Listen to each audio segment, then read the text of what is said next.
I've been living in France now for more than 20 years. This is where I've settled down and where I've made my life. But this was never the plan. In fact, how I ended up in France was basically on a fluke. Hello, friends, and thanks for stopping by. If you're new here, I'd like to ask you to please consider subscribing to the channel so that you can see all my future videos. Now, as I said, my plan was never to become this adventurous French expat living in the French Alps. When I was growing up, I grew up in Vermont in the United States, and I loved it there. I had this small little world. Vermont is a rural state, and that small little world suited me just fine. And that's not to say that I had no kind of knowledge of Europe and the outside world, and people thinking it was adventurous.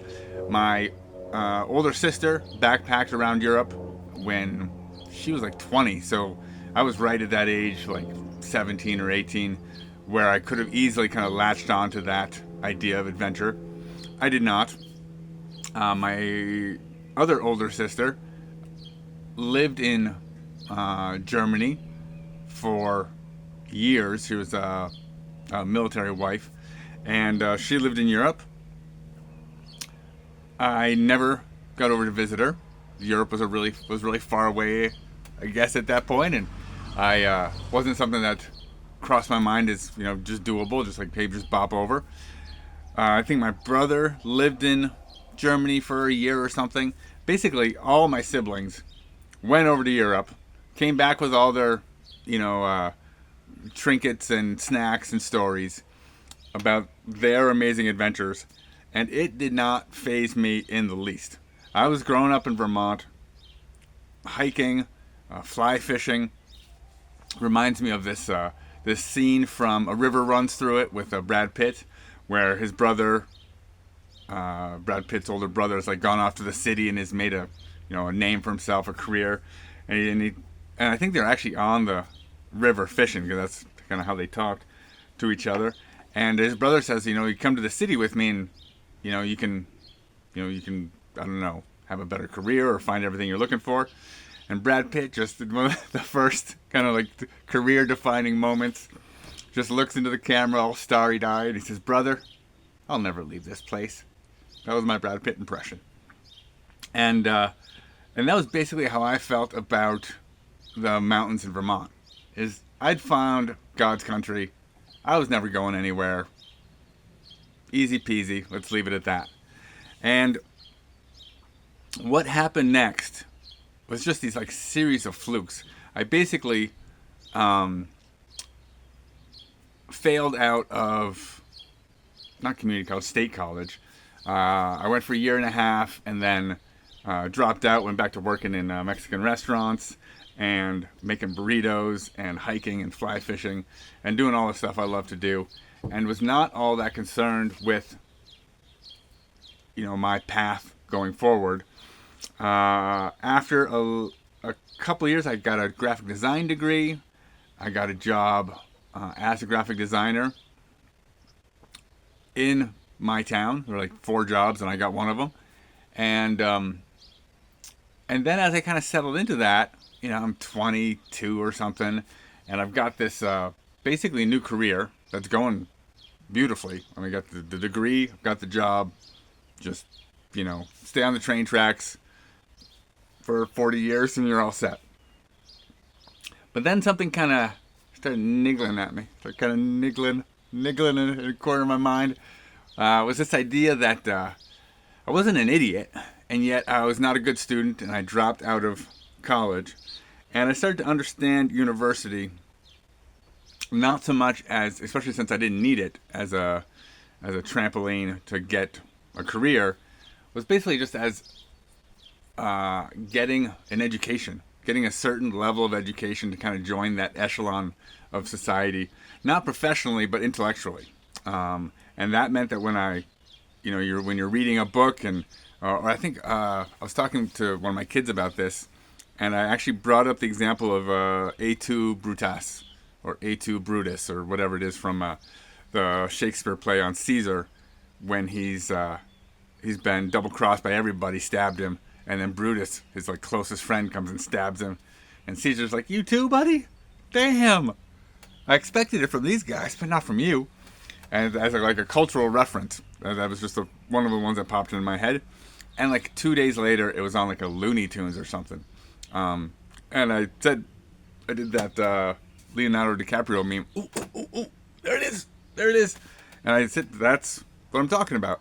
It seems kind of stupid, I guess, to go get a university degree to understand Looney Tunes references. But it's kind of like all of our cultural references. And being able to understand that and being part of that basically became important to me. And it was probably just also a way to get off those train tracks I was talking about a couple minutes ago. Because they're pretty daunting when you're 23 or 24 or whatever. And you're looking down the endless train tracks down the horizon. Then what happened from there is I really kind of just went bonkers at uni. When I got back in, I got into not the state school, but the state university. And good school. Started doing really good, had really, really good grades. I was a couple years older than everybody, so a little bit more mature, even though I had been making burritos while they were studying and getting on with their lives. But I was doing really well at uni, and I was also kind of just doing my own thing. Like, since I was just there just to get educated, I was picking what people told me were their favorite professors instead of even their favorite topics. Just who are the good professors. And then I ended up with some really good professors in the comparative religion department, but I guess I was still signed up as a English major because that's what I'd carried over from the state school. And at one point I needed to change a class because I was doing my own schedule, as they kind of let you do in uni. And after the first like week or so, I was like, I don't want to do this one, I want to do another one. I went and I was like, yeah, just change this for me. And because in the first couple of weeks it's like free for all. And they're like, yeah, you can do that, but your tutor has to sign off on it. And so they sent me to go find my tutor in the English department. And I'd never talked to this person in my life. I just knocked on the door and said, hey, you're my tutor. Here's a piece of paper. You need to sign it. I'm switching classes. Let's just get this over with. And he was like, come sit down for a minute. Let's have a 5-minute chat. If I'm your tutor, I should know who you are. And he kind of got the lay of the land, and then he made his pitch for this program they had in the English department, which was to send you for a year abroad in Canterbury, England, the most exciting city in all of England. It's a huge cathedral and a uni on a hill and a kind of dilapidated high street. So fantastic. But as he explained it to me, I would pay exactly the same amount of money as I paid for my tuition, and they'd get me the plane tickets, open-ended, so I could stay at the end as long as I wanted to. I'd get housing. I believe I got board, which is food. I don't know why we're eating boards, but and basically everything, and for exactly the same amount of money. And that just clicked in my brain, like, that's the thing you do. Like I said, I had no incredible attraction to Europe, but I guess because my siblings had done it, it didn't seem like this like daunting thing. If someone was going to pay for it, you do it. So I just signed up on the spot, and the next year they shipped me off to England. I did my year abroad there, and as luck or the loins of young men would have it, I met a French girl. It's interesting because I remember in that first couple of weeks, I'm like 6'6", so I kind of catch the eye of the tall girls. And there was the French girl who's the roommate of a friend from back home.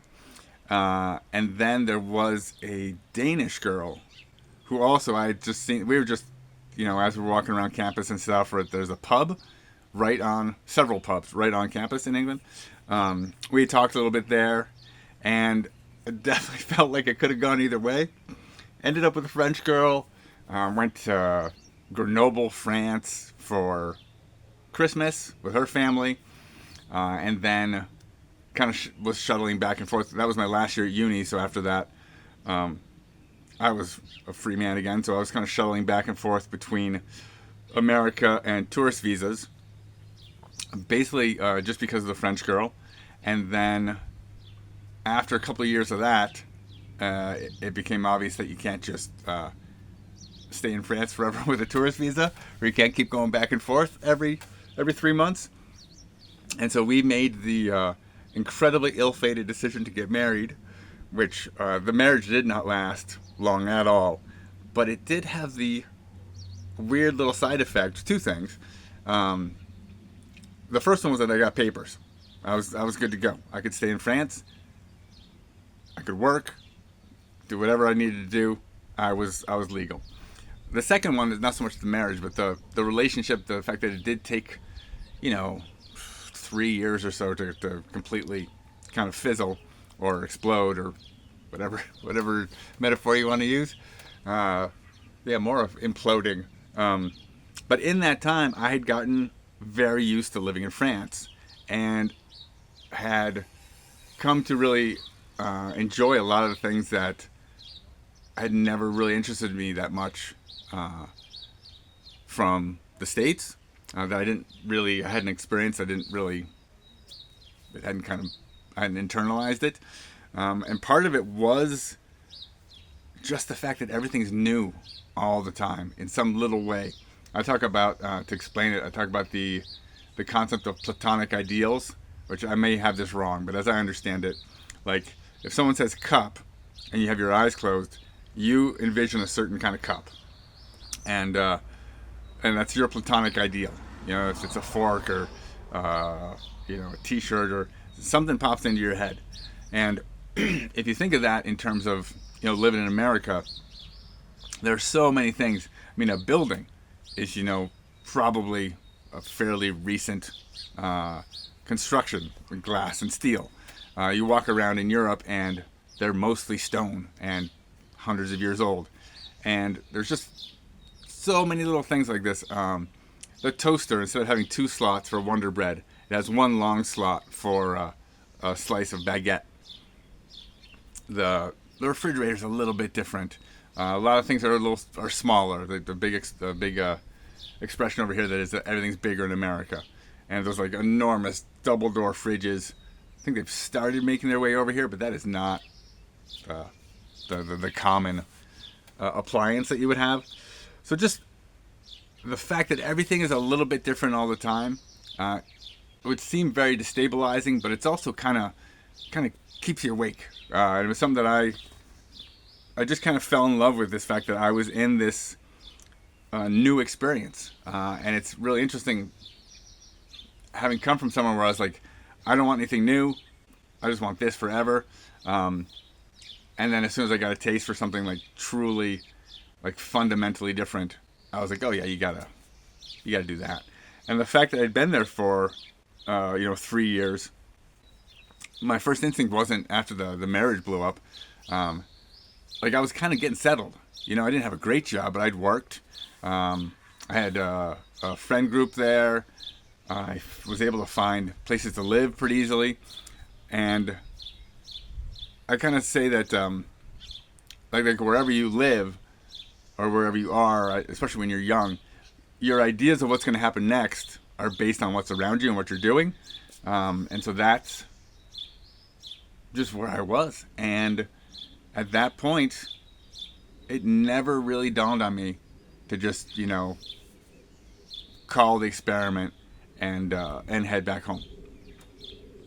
And so I basically just ended up in France on that fluke of, instead of the administration at UVM just signing my paper and saying, okay, you can switch classes, of them making me go find that guy and talk to him, and then meeting a French girl and whatever else, all the other little coinky-dink flukes that happened after that. But then the fact of just of just staying and making this where I'm going to be. And that's basically the story of how I got from living in Vermont, thinking I was always going to be there, to living in France and thinking that's where I was going to make my plans. I even got to the point, because it wasn't easy, but I remember getting to the point in those couple of years after the divorce where I was having a really hard time finding a decent job and kind of like settling into where I was going to be. And I remember a friend, because what I ended up doing was I just applied to jobs in the mountains that weren't graphic designers, because I knew they needed graphic designers, but they didn't know it. And so the first winter that I actually had to go and do the job I had applied for, it was minimum wage and it was fairly terrible. I remember a buddy of mine, a French friend, calling, and we were talking. He's like, "So how's it going? Or what's your plan?" And I remember saying that I'm going to give France another year. I'm giving it my all. I'm zigging and zagging. But if France doesn't give me something, doesn't throw me a bone, then I'm going to have to bail. Because, bouncing around people's couches and minimum wage jobs just isn't a long-term plan. And then the very next job that I got, they hired me for an events coordinator assistant. And within weeks, they're like, "Oh, you're a graphic designer. Let's have you do this." After the summer, they're like, "We're going to bring you back, but not with the events because you're terrible at that. We're going to create the graphic design post for you," which is exactly the inside straight I was going for. That's the hand I was playing. And like I said, right after that, the job where I was like, "I don't know if this is going to do it." That fell in my lap, and I was able to turn that. I stayed with them for several years, and then I went freelance with them and several of their partners as my client base. I still work with that ski station. It's been like 18 years or something. So kind of found my spot. That's what got me up into this part of the Alps, where I've been for a very long time now. And that is really the story of how I ended up in France. Now, if you're still here and you found this interesting at all, and I'm going to make the next couple of days, this is going to be a bit of a series about my experience moving to France, living here as an expat. And that's why I put on the fancy shirt today. I'll explain that a little bit more tomorrow.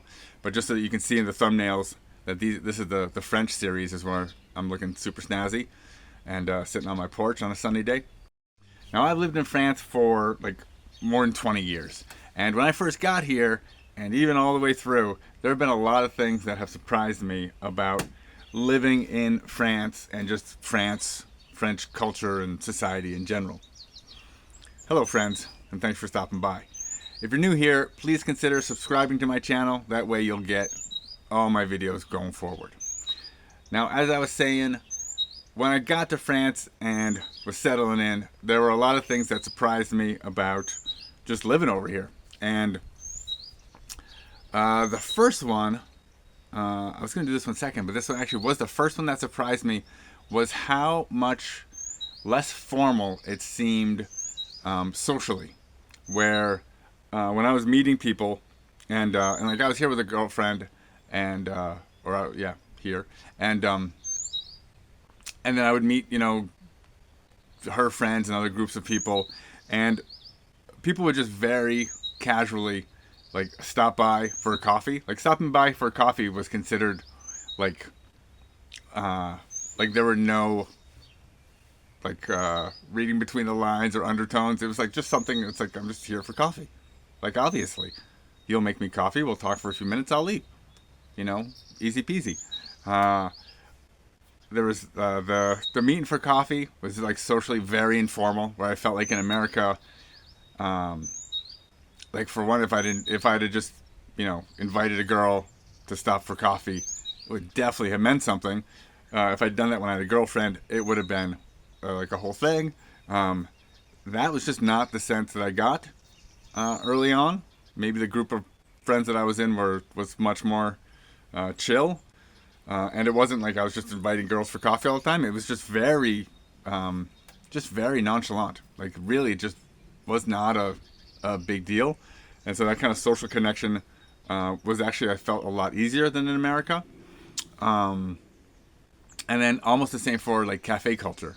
Like if you would come across somebody in town, you start chatting for a minute, and there was invariably an outdoor cafe, which we say cafe, you get coffee, but they also always have beer and wine and all the fun stuff.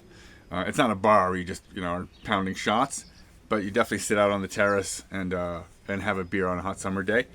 And so if I would come across people in town, and if we chatted for more than 20 seconds, if it became clear that we were interested in a little more than small talk, just because some topic had got our attention, the French person would invariably be like, let's grab a beer. And have a smoke, grab a beer, and finish our conversation. Just very, very casual. And that is something I don't really even know how to explain it, because it's not like a stereotype you get of the French necessarily. There's definitely not a stereotype of American people that they're really hard to, French people or American people, they'll just talk to you anytime. I remember when I was last time I was in America, I was at a urinal, and the guy next to me just struck up a conversation, and I was like, "This is kind of weird." So I think American people are very, even almost more open in that sense, but would be a little more standoffish between inviting you to their home or out to get drinks or something. It's just something that definitely caught me off guard when I first came, that I can't even really explain. The second one is more just kind of structural across the board, and that is, it's like living in the 80s over here. Most of the shops are mom and pops, are owned by a person, not by a corporation, and then staffed with teenagers. The vast majority of shops are owned by the shop owner, who is then there running the store.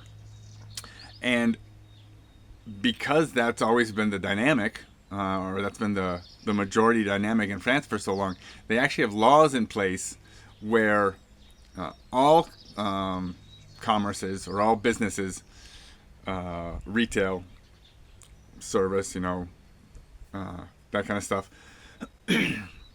has to be closed on Sunday.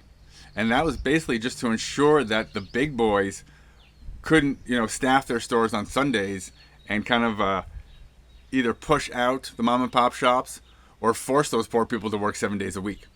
And so what you end up getting with the scheduling of stores in France is that they're the vast majority of any kind of just basic retail shop is going to be closed Sunday and Monday. So they realize they've got to be there on Saturday to sell stuff when everyone else is off of work, but they still get their two-day weekend. A lot of them, you'd think it'd be the opposite, but they're actually closed for lunch, and they'll take their 2 or 2.5, 3 hour lunch and close the store in the middle of the day. Where I know in America, a lot of people go shopping during their lunch break. That's not a thing in France. In France, on their lunch break, people eat lunch, or they go home and eat lunch with their families, or they eat lunch and relax.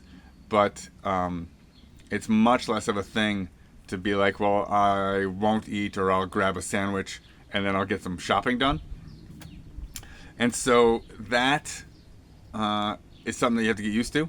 If you think you're going to go out and grab something on a Monday, my bakery down the hill is closed on Monday, and about once a month I drive to it on a Monday to go get bread, and then I just pull up in front and it's like, oh, okay, it's Monday.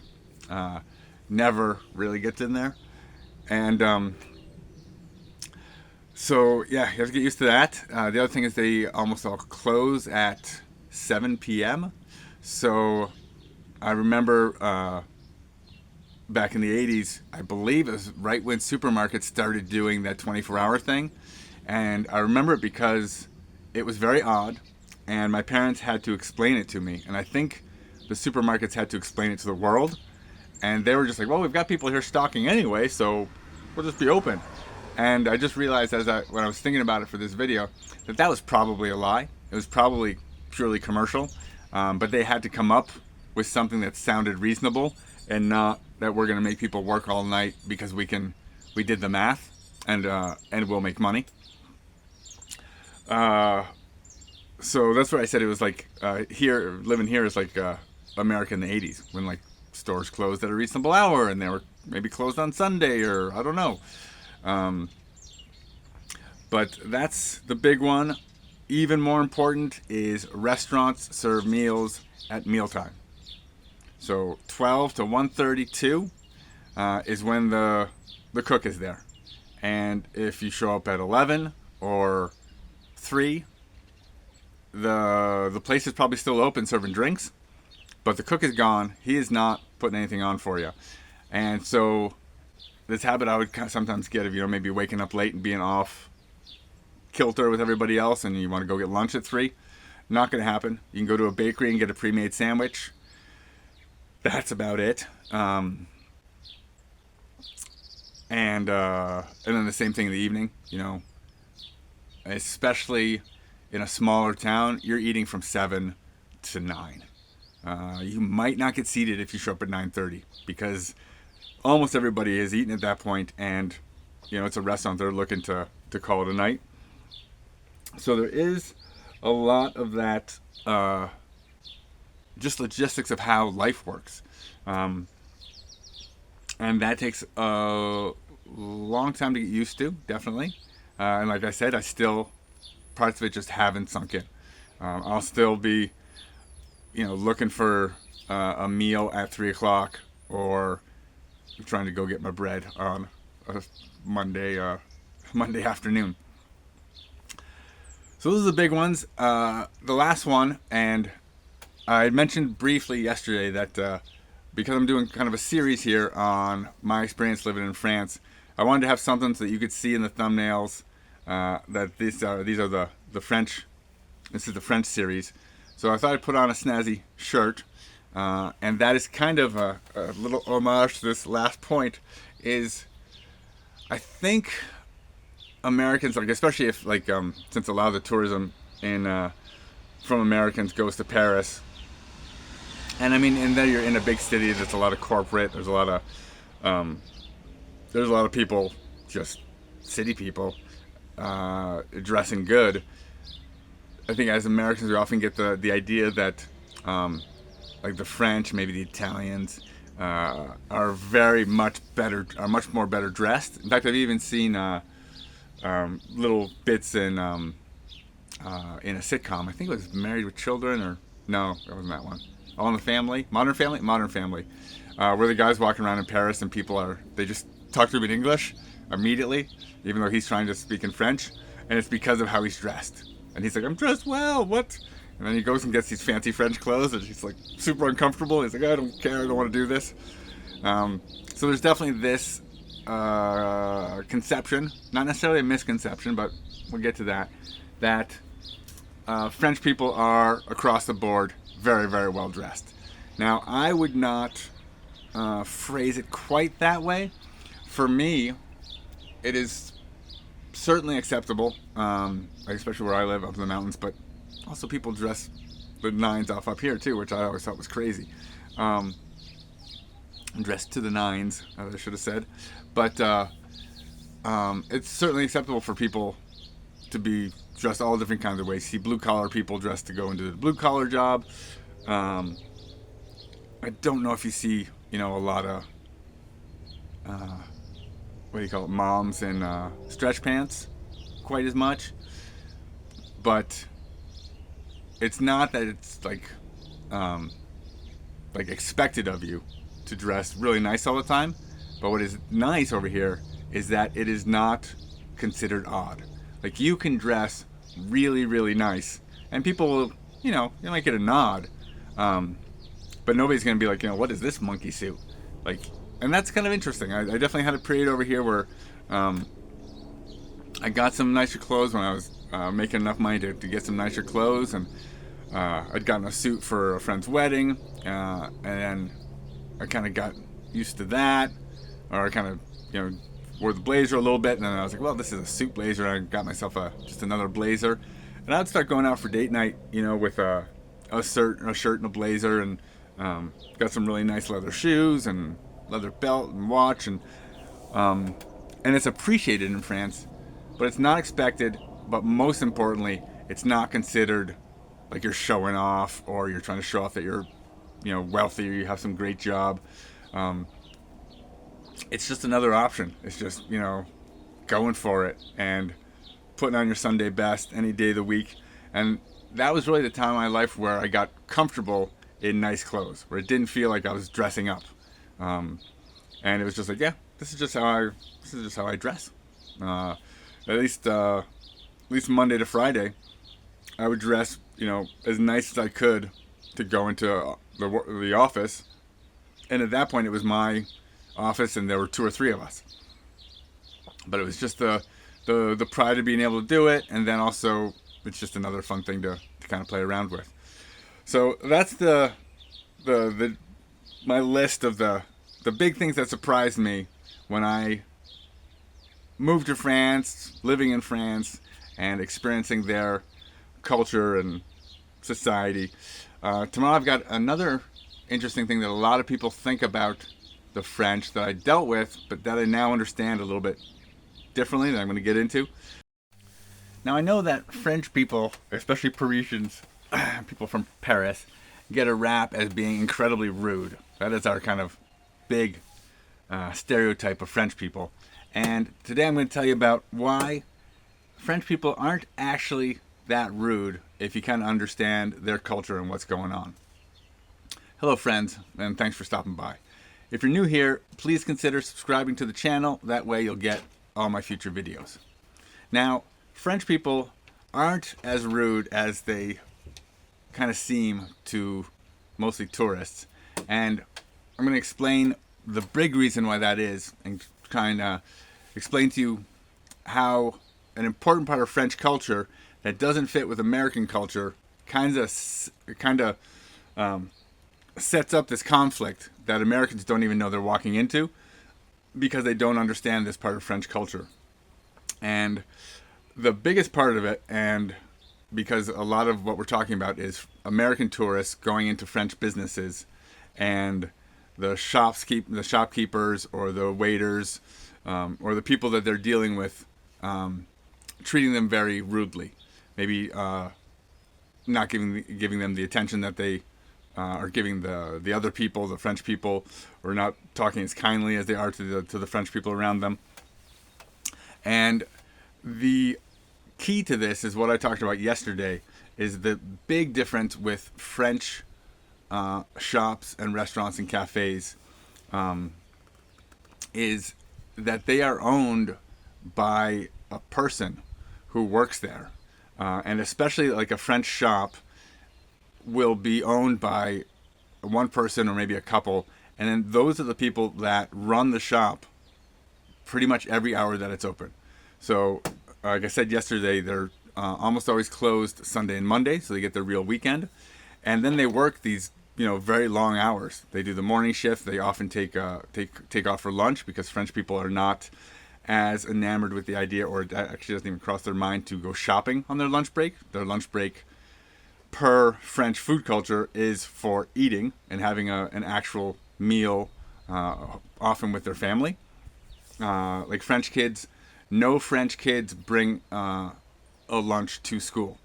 If they're not going to eat at school, they go home because they've got 2 hours, plenty of time to pick them up and bring them home. And so you've got this, that's part of French culture. But the big thing is that in a French shop, you're dealing with the store owner. And so the way to think about it is that this is like their home. And in France, when you walk into a shop, you, like I say, find the person. I mean, find them with your eyes because they're usually not these huge shops. But you actually acknowledge the person who is in the shop. They're going to say hello to you. And a lot of times I think Americans kind of like, oh, okay, and they don't really know how to deal with that. I guess maybe with a Walmart greeters, we're getting more used to that. But that was not a thing in America before. If you walked into a 7-Eleven, the guy behind the counter doesn't, search you with his eyes and say hello and welcome you into the store. That does happen in France, and that's a normal part of French politeness. The other side of that is that if you've walked into somebody's store, their home, as I made the metaphor, if you don't take a moment to say hello to them and smile, then you have basically just walked into somebody's home, ignored them, and gone about your business. And for one, the French, basically because they are so polite, and this is the oxymoron of it all, or whatever you want to call it, the irony of it, is that the French are actually very, very polite, and as Americans, we have different expectations of what politeness is. We expect, really good service once we interact with somebody, where the French expect you to, say hello and be courteous and polite from the get-go. And so one is, if you don't do that, then the French people are often going to kind of take it badly and be like, well, if this person, doesn't give a rat's ass about me, I'm not going to go out of my way. The second thing is, one is that that French shop owners, especially in like touristy areas, they kind of get conditioned. They have so many tourists coming in and doing it this way that they're just kind of crestfallen when another tourist comes in and just beelines to the racks, and they just know, like in their mind, they know how it's going to go, and so they make a preconception about basically American tourists being incredibly rude, and so they're not going to make an effort with these tourists in terms of being polite and really making an effort. And then the third thing is, of course, that especially in touristy areas, French shop owners are going to have some level of English, and an incredible amount of American tourists are going to walk in. At best, they're going to try and kick out a bonjour or like one word, but an incredible amount of American tourists, and I've seen it, are just all English. They just walk in and they ignore you, they do their thing, and then they walk over and they start speaking English. And the French consider this also very rude, because again, you're in their home, which is the shop, you're in their home country, and to completely ignore the fact that they speak a different language, and to put them in the very uncomfortable position of, okay, you're going to use your very broken English and feel inadequate because I'm not even going to make an effort. And I remember in the beginning when I came to France, nobody would speak English with me. They would try a couple of words, but because I was learning French, I would go through this incredible effort, especially in the beginning. I say incredible effort because I would go to these like house parties, and it would either be a house party or these big meals. Like even when we were like in our 20s, they would do these, like 20-year-olds would do these huge meals, and they would roast a whole leg of lamb, and then we would all eat it together. They would cook it together, we'd eat it together, and I could keep up with the conversation in French for like a slightly expanding amount of time as I got better at French. But in the beginning, it was literally minutes. Like, I'd sit at the table and boom, boom, boom, boom, boom, boom, boom, boom, and then I would try and get a word in, and then within a couple of minutes, I was exhausted. My brain could not keep up, and so I would just kind of, work on my lamb and do that.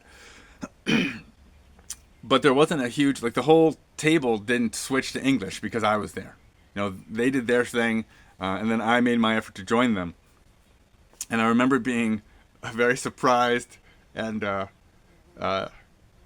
like pissed off in a very kind of non-serious manner when a French friend of mine asked me to do their resume, because they had to do a resume for some job in English, whatever, and on their resume it said English very good.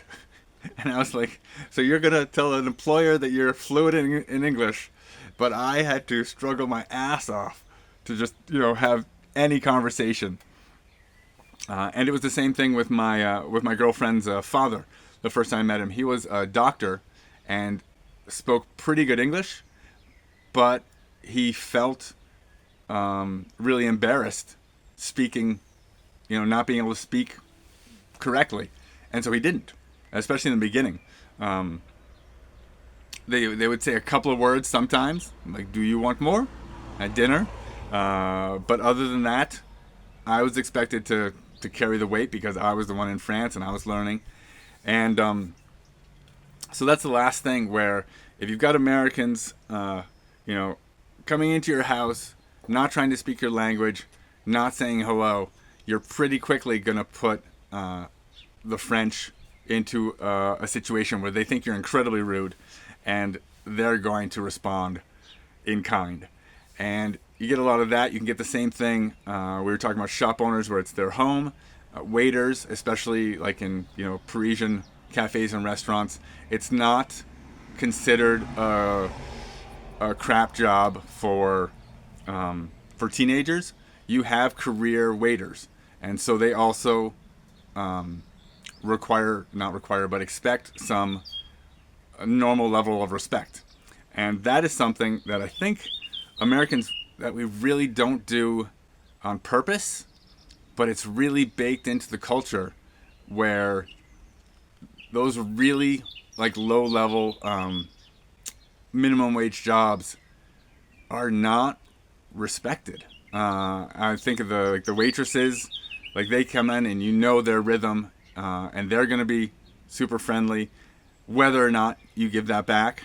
And I had this one thing that really galvanized it for me, and this was after I'd been living in France for a little while, and I was back in America, and I went into a 7-Eleven, and I walked up to the counter, and I can't even really do it correctly now because I can't imagine that this is a thing that happens, but I remember very clearly that I said exactly, without saying hello, I just walked up to the counter and said, "I'll take a pack of Marlboros, a tin of Copenhagen, and a Dr. Pepper." Probably said please. But "I'll take" was the first thing I said. It was either "I'll take" or "give me." Give me a pack of Marlboros, tin of Copenhagen. It's probably that. It's probably "give me." And that, I know, was absolutely okay in America. The guy at 7-Eleven does not expect you to, start up a conversation and do some big complicated greeting. There's this kind of the whole service industry kind of just runs like that, and if you try that in France, they really feel like you're treating them like a menial, unrespected part of society. Where in France, someone who's been a career waiter, and you'll go into French cafes, Parisian cafes, and there'll be 50-year-old men that have been doing that for 30 years, and they do it well. They know what they're doing. They survey the whole room. They know what's going on. They are professionals, and they expect to be treated as you would, let's say, your doctor when you walk into the doctor's office. You don't walk into the doctor's office and say, "Give me a checkup, a cast on my foot, and some Advil."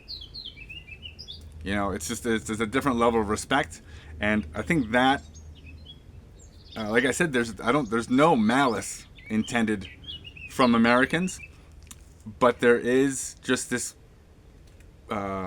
cultural difference that just definitely hits head on, and so a lot of especially tourist experience in France is going to be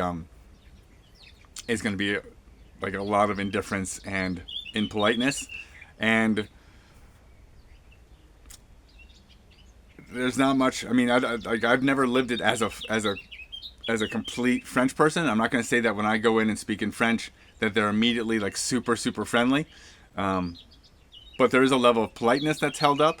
I know that I still run into places where when they hear the accent, I also live in a very touristy area because I'm in where the ski stations are and whatnot. And they get a lot of English tourists, which I think are kind of the same deal.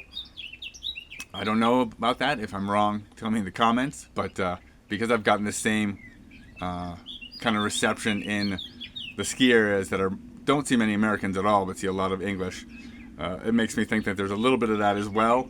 But I've definitely gone in and asked for something in French, which is very, which is not like, like French from literature, but it's how people talk. And I get weird looks, so they're like, oh, I don't understand what you mean. I'm like, I just ordered exactly the same thing he did, with exactly the same words, but because he didn't have an accent. So there's always a little bit of something, something. I'm not saying there's not, definitely. I'm not saying the French are these perfect, polite people.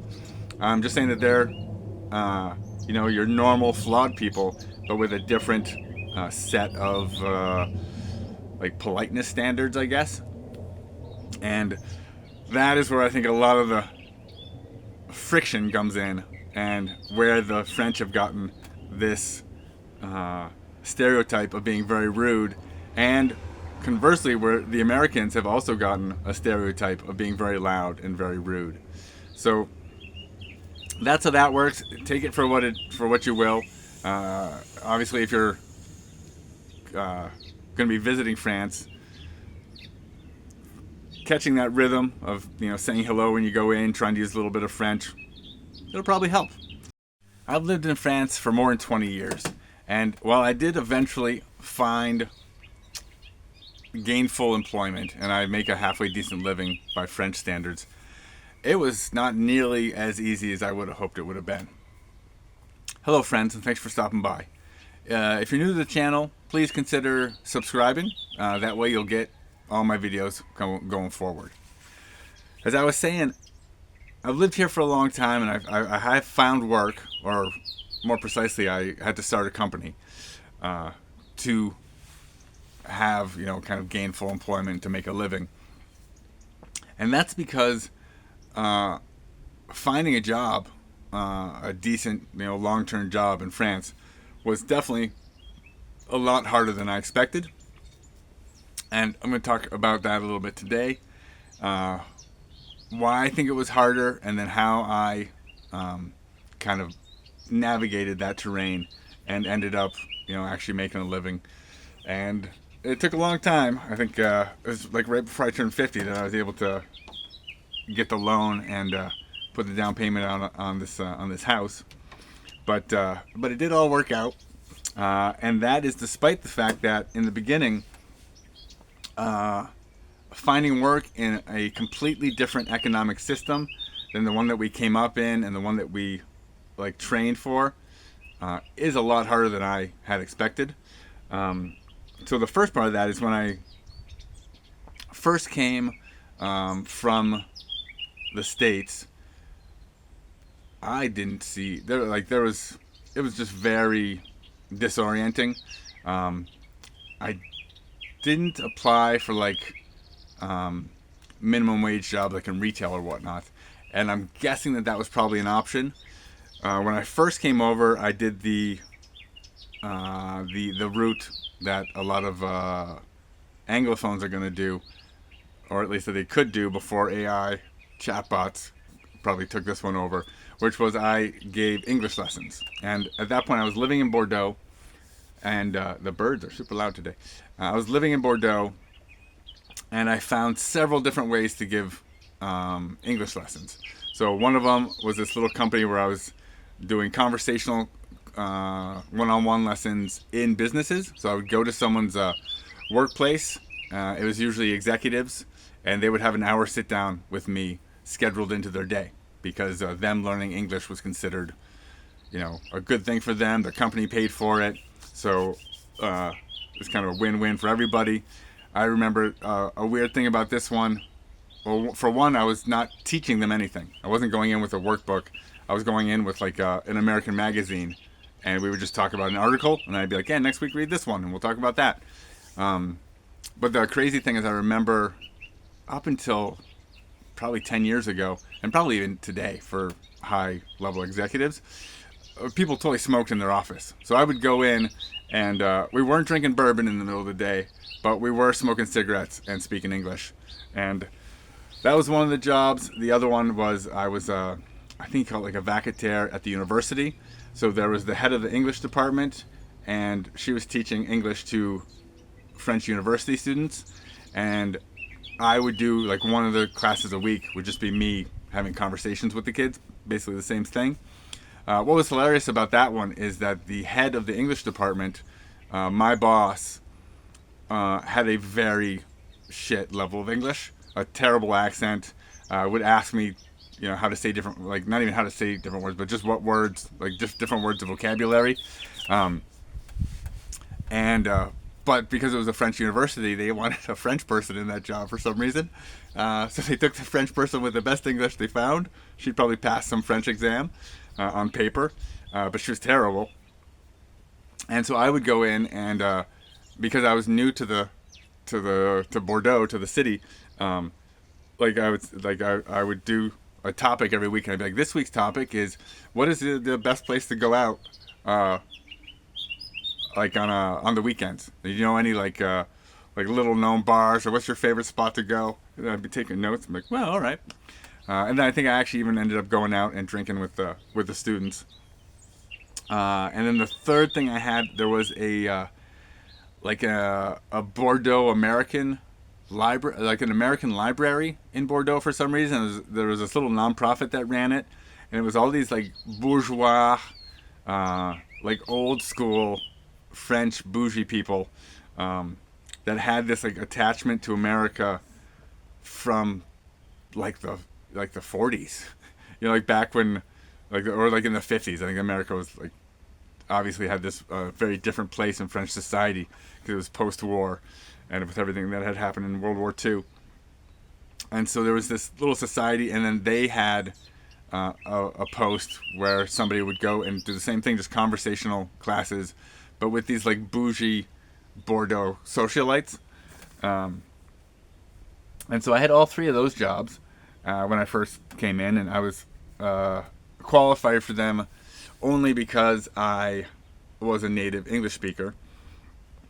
The next job that I had, I actually wanted to find a job in my realm of graphic design. And before I had moved to Bordeaux, I had been working in the United States in Portland, Oregon, making websites for a company that had huge clients. So I was making websites for Adobe and Intel and Microsoft. I worked with a huge ad agency, at Wyden and Kennedy, that like they were the ones that had they probably still have the Nike account. And just before I worked with them, they were doing the Spike Lee, Michael Jordan Nike ads. Be Like Mike, and the one where Spike Lee is, was palling around with Michael Jordan. And like that was happening in the same building I was in. And then again, I was working with Microsoft, and never got to do Nike, but was doing some really big brand names. And so when I came to France and started looking for jobs in graphic design agencies, I thought I had a pretty good resume, pretty good experience, and was just coming up with nothing. There were very few ad agencies in Bordeaux. They weren't hiring. If they were, they were getting 100 resumes, and the weird American guy was not high on the list. And so I finally got an interview for this little company that made websites, but they just made websites for like, just the local shops, and they were like 2 or 3 page websites. This was 15 years ago when like just everybody had to have a website. And this company was actually a sales company with a whole fleet of salesmen, and then just a couple of us making the product. So it was more about sales than the product. And I remember very clearly in the interview, they called me in. They're like, "Yeah, we saw your portfolio," and they're like, "Did you really work on these, for these companies? Like, you really just came from working with, Microsoft and Intel?" I was like, "Yep, call my old boss or whatever you want to do." But yeah, I actually did this, and so they were like, "Yeah, okay, that's very impressive. We're very interested." And then I did 2 things. The first one was I asked about the salary, and it was minimum wage. They were very clear about that in the ad. And I said, well, because of this experience and what I can bring, is there any what would be the room for negotiation on the salary. And what they did was pointed at the stack of resumes. And they said, well, we've got about 80 resumes here. And so the negotiation is either you take it at minimum wage or we take the next resume in the stack. And so that kind of said that, where it was going to be. And the second thing I did is I actually asked a bunch of questions. I asked to see where I was going to work, where I would sit. And I asked a bunch of other functional questions. And they actually told me afterwards that no other candidate asked a single question. They just came in and said, if you'll give me the job, I'll take the job. And I was the only one who said, the salary doesn't quite fit my experience, and I want to kind of see what we're doing here. And even with all of that, I may be making myself to sound like I was very picky. Of course, I just took the job. It was the first thing that was anything close to what I had, to my career path, or whatever you call it, my competencies. And so I just took it, and I went from making, I think it was like 42, but that was 20 years ago. Pretty good money in America, in this big firm in Oregon, and just straight back down to minimum wage. And it was very clear, you will never get a raise. Like, we just need production. We don't care who it is. We'll take the best people we can get, but we're not paying for it. And so that was, I believe, the only time that I applied for, interviewed for, and got a job in my field. After that, I had a couple of summers, or I had a summer where I needed some work, and I wasn't finding anything in graphic design, so I found another job, which was leading hikes at a French ski station. And I had just done 2 summers on the long trail as a caretaker, like living out on the trail. And so I had some experience that kind of applied, and the guy had called me in for an interview, and so I drove up to the mountain and I interviewed for it. And he's like, oh my God, you can barely speak French, so no, you don't get the job. But he needed like 6 of these people, and he'd offered the job to the 6 people he wanted, and then like 2 dropped out. And so he just started going down the list, and he'd only had so many applications for this. So after he went down, he finally got to me, and he's like, I got to offer you the job because I just need a body here in a week. And I was like, that's me, I got you. And so I got that one. I did that for 3 summers, because after the first summer, I was good enough, and I fit into the team that they had me back. And then I turned that into the hiking and trekking guide, where I had to go through a 3-year training program. Not all 3 years, but you do like 2 weeks, and then a couple months later you do another 2-week module, and then you'd have some exam. And I got a state certificate where I could lead hikes in the high mountains and treks. And so I got that license, and I did that for a couple summers. And at the same time, I was now living in Grenoble. And when I looked for work again, I called up, I think I was just cold calling every single agency in the Yellow Pages from a phone booth. Old-timey memory. I don't know if I had a cell phone, but I remember very clearly being that thing in the phone booth where you pull out the page that you need and just cross out the ones that you're going through. And I came across, just pure hazard or dumb luck, I hit this, they were in the Yellow Pages as an ad agency, but it was actually these 2 old people that the man was retired, the woman wanted to be a copywriter, and so they thought they would start their own little ad agency. And they had tried it for a year or 2 with this other youngster, and then he just like flaked and was like, this is not my thing. And they're like, oh yeah, we are looking for someone. So I went in, and it was in their living room, and they had the tables and the computers, and they're like all ready to go, but they knew absolutely nothing about like marketing or graphic design or how you run this kind of business. And I only knew what I had gleaned from my first experiences in America. But there was nothing else going on, and I took that opportunity and basically created a little ad agency with this old couple who were, like, to put it nicely, they were really useless. But they were really nice. They made me a big French lunch every day, and I was able to get a couple $100 off of it. So I was able to pay this really cheap rent I had with some friends in a apartment sharing thing, or shared apartment, and I got a big lunch every day. So I was able to make that work. The company wasn't working, but it gave me the experience of going and trying to find clients, because the guy who was supposed to do it, the retired guy, was really bad. He was getting us like all these little restaurant menus and stuff, and I was like, no, we need like real clients with budgets that will, that will come back and we can work with them long term. And kind of between being there and doing the hiking guide thing, I was working with these tourist offices for the hiking guide. And so I started, they asked me to do something, the one I was working with in the summer. And so I went and started interviewing or doing like sales calls with all the other tourist agencies around. And I actually got some work from them.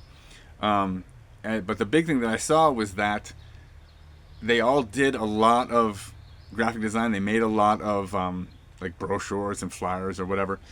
But they didn't have anybody. And these like remote mountain regions didn't have, a local design agency or... it was the first time I really understood what human resources meant.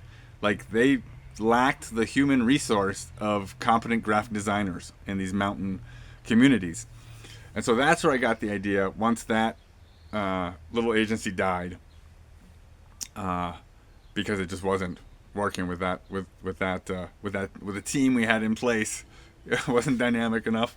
And so that's where I got the idea that I would just start applying to the tourist offices for other jobs, even like front desk stuff or whatever, knowing that they need a graphic designer. They just don't know it yet. And I think I mentioned yesterday or the day before, the first job I did not work out well. They made me do the job that I'd been hired for. But the second one, they almost immediately realized that what I could do and that they needed it. And after the first summer, they said we're going to bring you back, but not for this other job. We're going to create the graphic designer post. And so as I explained it in the other video, that was basically the straight flush that I was going for. I just weaseled my way in and was like, they'll just create a post for me. And not only did they create the job, but they immediately started farming me off. Like the tourist office works with the lift operators at the same mountain who runs the ski lifts. And then that mountain was connected by the lifts to like 4 other mountains, and there was another big ski lift operator that ran that. And he started just farming me off to do work for them, because they worked in partnerships. And so within a couple of years, I was doing just full-time work with 3 different companies, and I didn't even have like the full like long-term contract. It's a special kind of contract in France. I was on a 3-year fixed contract, and we got to the end of that contract. He's like, "This is going great." He had these other partners were paying him to like part of my salary, but I worked in his office for him, so he had the most access and he was priority. So he loved it, and he's like, "Yeah, we're gonna bring you back. We're gonna do 3 more years." And I was like, "No, I'm not doing another 3-year contract." There's a special thing in France where you can't get a bank loan if you don't have a long-term, indefinite contract.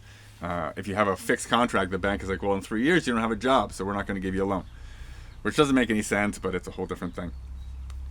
But anyway, I was like, "No, I'm not doing the 3-year contract.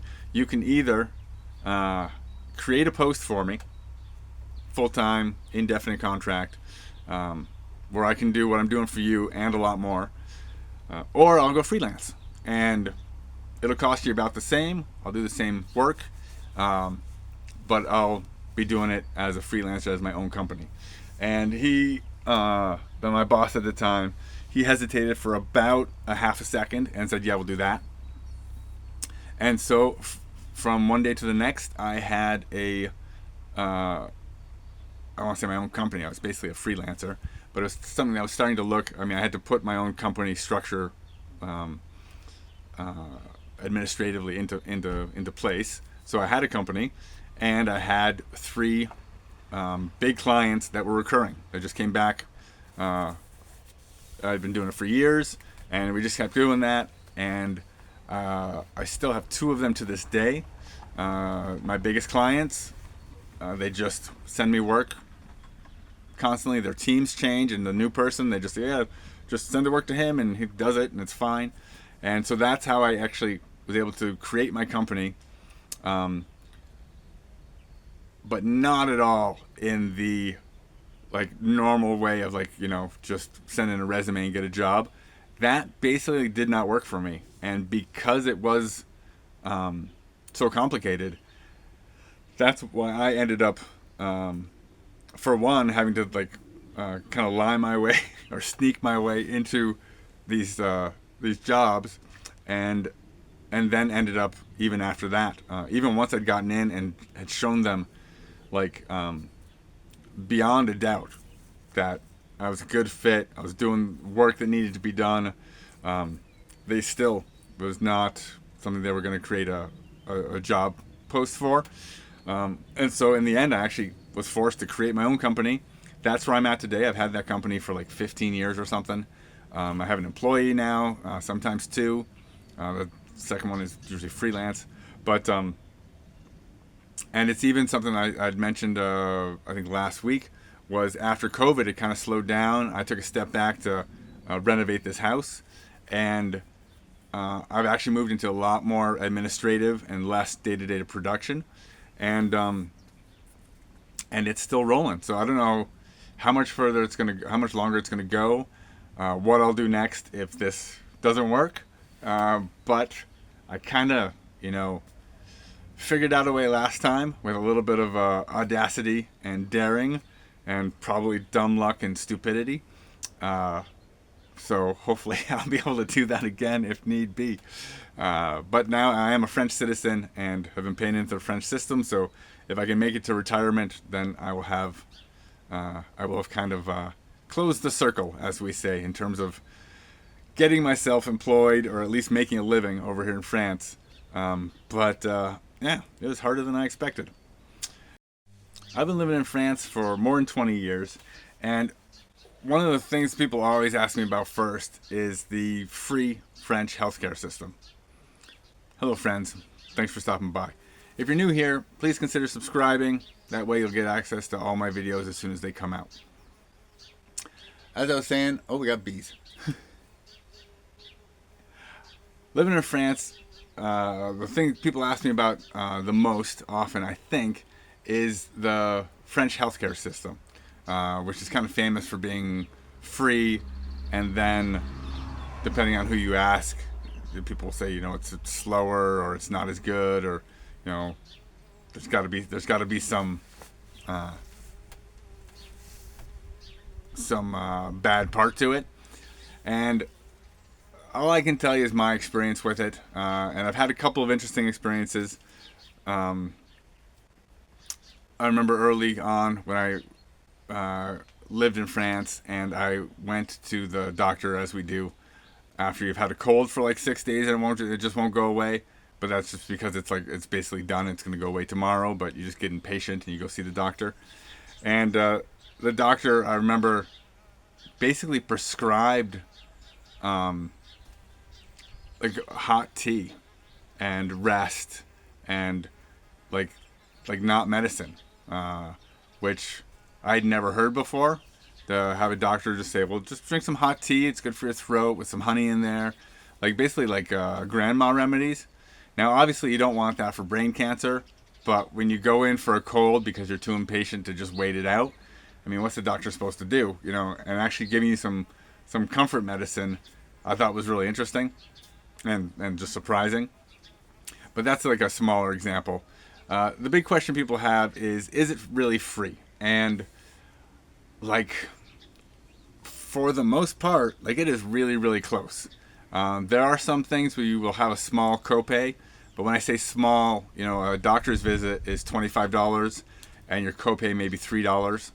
So you're paying $3 to go see a doctor, and then it doesn't go crazy from there. In like a hospital room, if you want a single room, I think you pay like $20 a night extra. So it's all still very, very manageable. But then what French people do have now is they do have private health insurance to cover those little bits that aren't.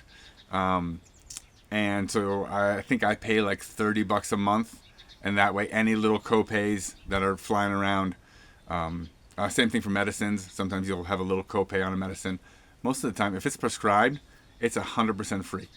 I'm always amazed. Like I go in and I'll have a tiny copay for the doctor, but then I'll go to the pharmacy and they just hand it to you and are like, "Have a nice day." And I'm like, "What, really? Like nothing? Like nope. You just go." So it is very, very close to free. And what was the other thing I was going to say? What are you you're asking like, well, it's free. You had it for when you got a cold, going to see the doctor. Another big thing was when my kids were born. This was even more crazy because not only was it completely free, no questions asked. You just you go in for your pre-visits. That's all completely free, and then they schedule or they get you ready. They know that you're coming, so when it's time, you just go in and they just they've got it all ready for you, and you just go and do that. Afterwards, you just walk out with your baby.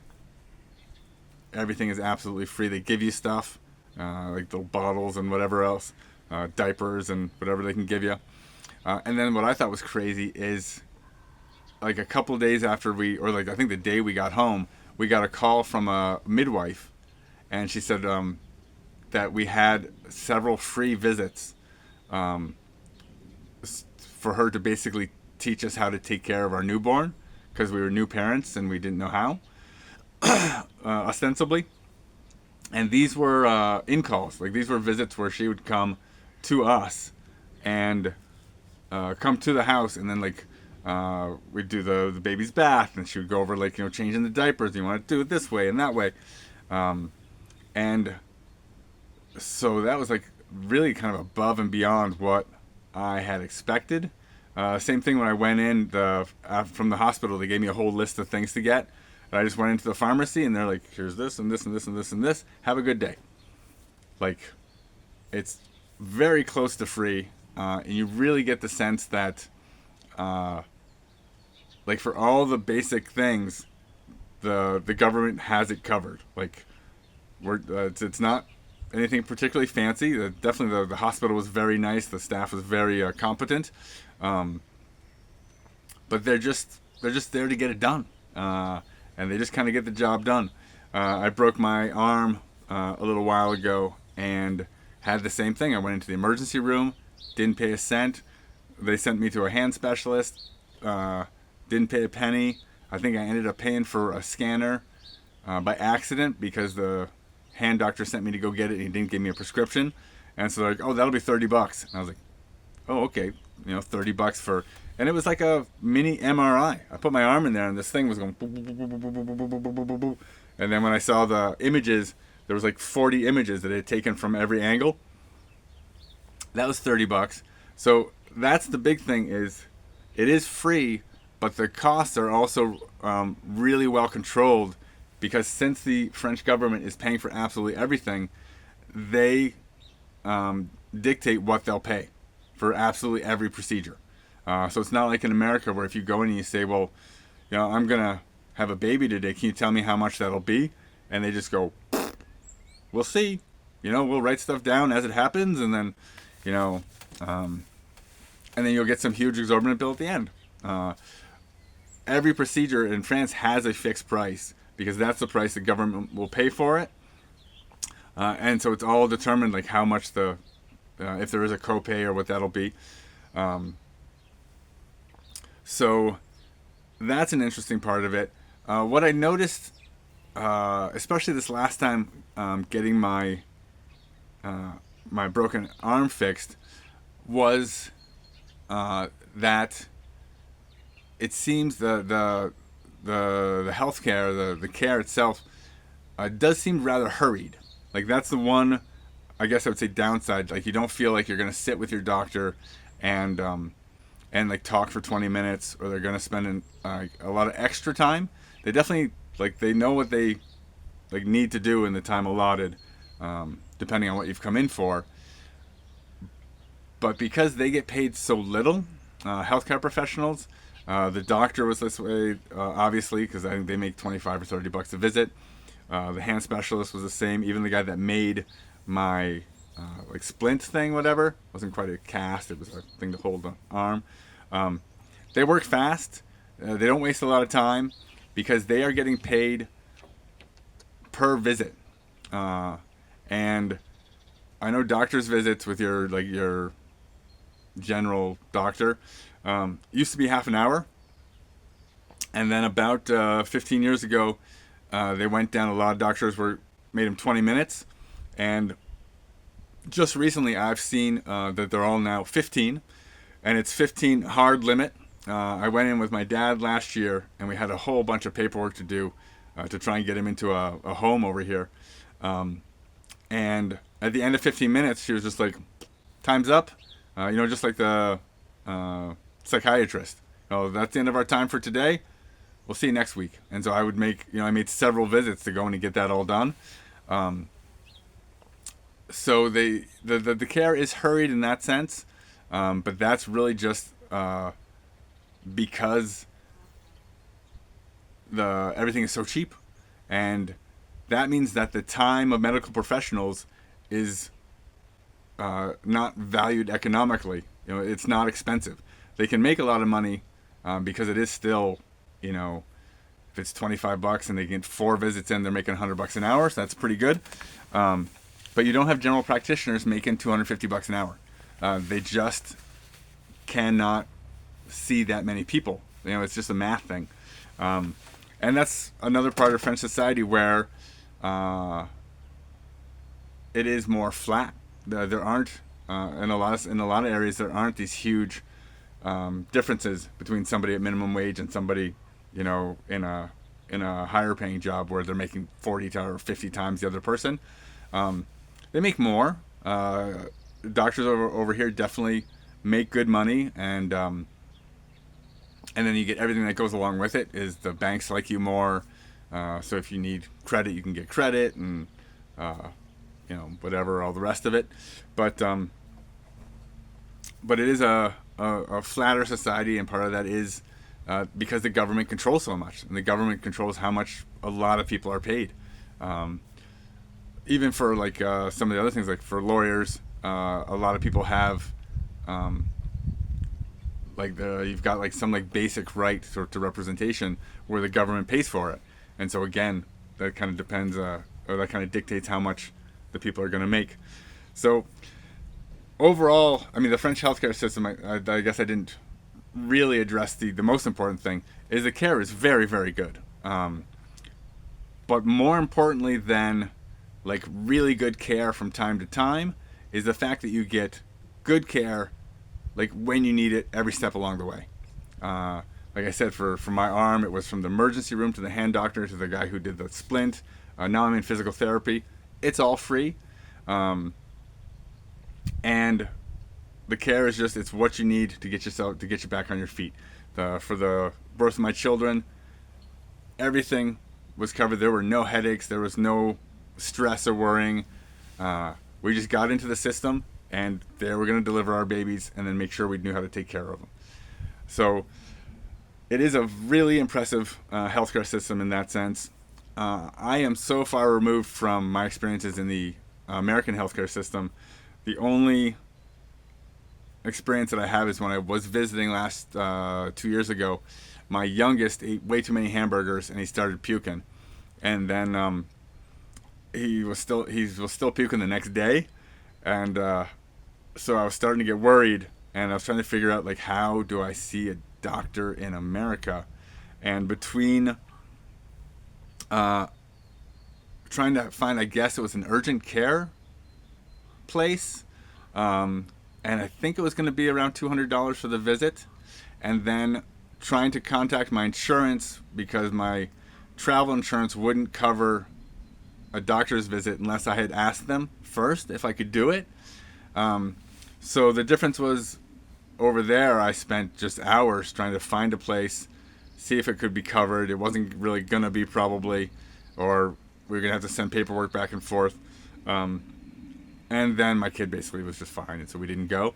So I didn't get the actual experience. A week before that, I did go to a doctor because I had gotten COVID, and I got a COVID test and saw a doctor. They were very nice. It was very easy.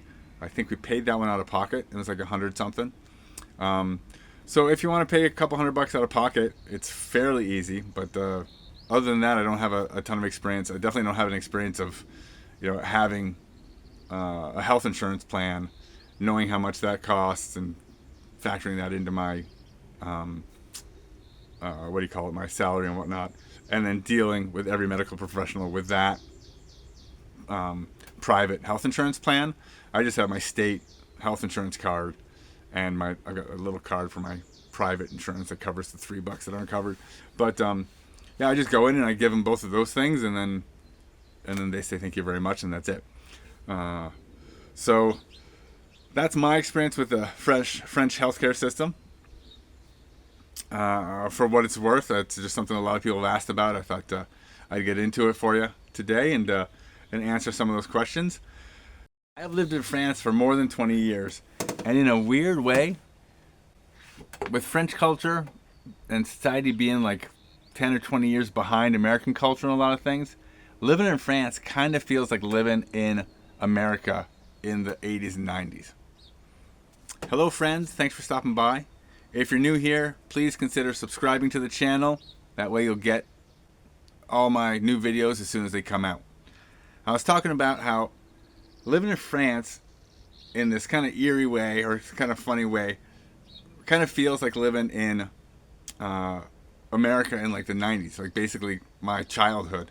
And I touched on this in another video a couple of days ago about French culture, and the big one there was that the shops over here, because they are like owned by like a person, like family owned and run, they tend to be closed on Sunday and Monday, and to close in the evening at 7 p.m. And my experience now in America is that everything is 24 hours. Like everything is open super, super late. And I'd mentioned the other day that I remember when I was a kid, the supermarkets were the first ones to go 24 hours. And I remembered it very clearly because I remembered the reason that they gave us. And it was probably my parents told me, but I think it had come from the stores. And was that, well, they have people in there stocking the shelves, so they might as well just stay open as like a service to the community. And I'd mentioned how, in thinking about that, it was probably just a complete lie, where the corporate suits had just done the math and realized that they could make more money being open than what it costs to pay the people to work all night. And so that was the beginning of just everything being open all the time, to just squeeze out any dollar that anybody wanted to spend. France is not like that. Shops close at 7 p.m. Maybe, if you're in downtown in a big city, there's stuff's gonna be open later. But anywhere out here in the rest of the world of France, everything's closed at 7. Restaurants or bars are closed at like 9:30, 10. It's people do not stay at work all the time, because a lot of times these are the people that own the shop, and they're the only ones that run it. So if they want to be open for 3 more hours, they have to stay there for 3 more hours. Where in America, the system is completely turned, where it's corporations that own almost every business and shop and retail and whatever, and bar and restaurant. And so they're just staffed with minimum wage people, and they can just throw more and more of those minimum wage people at it. A lot of places, they don't have to pay them extra for night shifts or any of that. So they just they're just staffed. In France, that's not a thing, and so that definitely reminds me of kind of the simpler world when I was a kid, of of shops closing at some time. Um, but the big one I was thinking about when I was getting ready for this video was more about like really like my childhood in the sense of like how uh, I got to live as a 10, 12, 14-year old. And this is something that I know is a big topic for Gen Xers, is that um, we were like free range kids. They just like let us go free. Uh, the whole latchkey thing where we'd come home from school and we'd let ourselves in and watch cartoons until someone came home to make us dinner, and we were on our own. And that has really, well, we went from latchkey kids to helicopter parenting, uh, and then to wherever we are now, which I don't know what it's like in America. Um, but I do hear the reports from time to time of social services showing up at parents' houses and like very seriously not being okay with the fact that like a 6-year-old and their 10-year-old big brother like walk to the park or something. Um, that I definitely get the sense, and I don't think all communities are like this, but I definitely get the sense that in a lot, not only are the communities not going to accept younger children, 8, 9, 10, 11, like when I was just roaming around free range, that is not acceptable. They will call the authorities, and the authorities do not accept it. The police do not say, okay, ma'am, he's an 8-year-old, leave him alone, he's fine. They call social services. Social services don't say, well, no, everything's fine here. Parents get to raise their kids how they want. So that's a big thing that I feel like has changed in American culture that has not, thankfully, come to France yet. We are allowed to raise our kids as we want, and I think they do have a lot more freedom and they learn a lot more autonomy.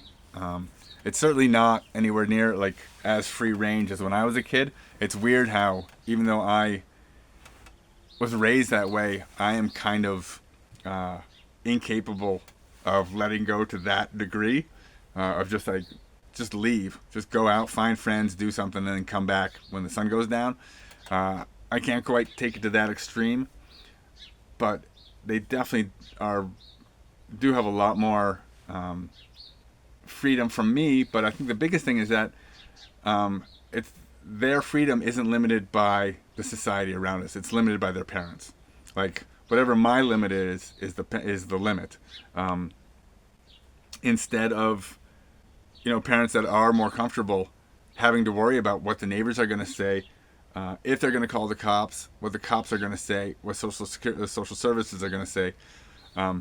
That weight is not here at all. And a really good example of it was, I think it was 2 years ago when I did the birthday party for my oldest. So he was like maybe 9, and he was probably turning 10. So some of his friends were 10, some were 9. And the way I always do, because the American thing that has come up over here a little bit is that birthday parties now have to be like at a laser game or a bowling or something.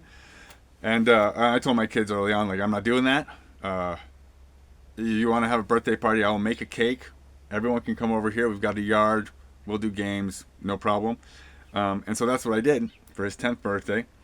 And he had 2 friends that live probably like a mile and a half away, and we're out in the country. It's a country road, and then this gravel farm road that's on a really steep hill, and then he lives somewhere down at the bottom of that. No major roads to cross, just country roads, but a good walk in an isolated area. And that kid's mom called me, and she's like, "Yeah, he's Charlie's gonna walk up, and Guillaume's here, so they're gonna walk up together. So you just keep an eye out; they'll be showing up." And then I think it was funny because she called back like 20 minutes later, and she's like, "Have they showed up?" And I was looking down the road. I was like, "Yeah, no, I don't see them. I don't know." And then I literally turned my head, and Charlie and Guillaume were right there, like, "Oh no, we're good, we got it." And then at the end of the party, they just headed off. Same thing. I sent a text and said, they just left, because we do have the cell phones and that kind of communication is a lot easier. It does kind of reassure the parents. But the crazy thing is that there's like absolutely no real danger uh, with these kids walking to a neighbor's house. We did it 1,000 times, and even I think a lot of people, if you think of like the Stranger Things TV show, where like the group of boys were just like they were just riding around the neighborhood on bikes, and they'd go into different kind of sketchier places, or like, I don't remember what it was from the show, but I mean, I know we went like all over and you know got into it, and that's why getting a bike was such a huge deal when we were a kid. Like it was freedom. Like all of a sudden, you could go. My kids have bikes and we bike together. They bike, I'm on a mountain, so there's not a whole lot that they can do without going down and having to come up. But like now, it seems like bikes are more of an activity than just a freedom. So that's something that even in France probably mirrors more what it's like in America. But that might also be because I live up in the mountains and I can't really let them go. Like they can't go that far because they can't make it back up the hill. But yeah, a big one of the of where France feels like America in the 80s and 90s is just the freedom that my children's childhood resembles a little bit more of what mine was than I think it would if I was in America. So that was a big one. And then I forgot to mention one from the mom and pop stores, where stores are owned by people and they close. The other part of that is is exactly that. Is that the stores are over here still mostly owned by people and mom and pops, and they have like stupid like local names. Where that is definitely how I remembered. I grew up in Burlington, Vermont, and we had the Church Street Marketplace, they called it. It was a street that they had just turned pedestrian when we moved there in the 80s. Thanks to Bernie Sanders, actually. He was mayor at the time. He did that. And so it was pedestrian mall, like 5 or 6 blocks long. It was a whole thing. And then restaurants and shops all along it. And I don't remember a single like chain from when I was a kid. And then when I went back several years ago, everything had been replaced by chains. Like years before, there were like when the coffee shops were becoming a thing, you had a whole bunch of little like independently owned little coffee shops. They'd all been replaced with Starbucks or I don't know what it is, Fat Guys or Big Guys or Five Guys, or like everything was chains. We had the Burlington Bagel Bakery, which was one guy made bagels, and then the father of this girl I went to high school with, Brew something Brew. He got them to give to basically show him how to make bagels the way they do, and he promised I'll never come into this part of Burlington. And then he launched a bagel chain called Bruegger's, which if you're anywhere in New England, it may still exist. And it worked so well that he promptly moved into Burlington and bankrupted the people that had given him a leg up, and shared their recipes and stuff with him. And so even the local bagel shops were replaced by a local guy who made a chain, but still replaced by a chain. And so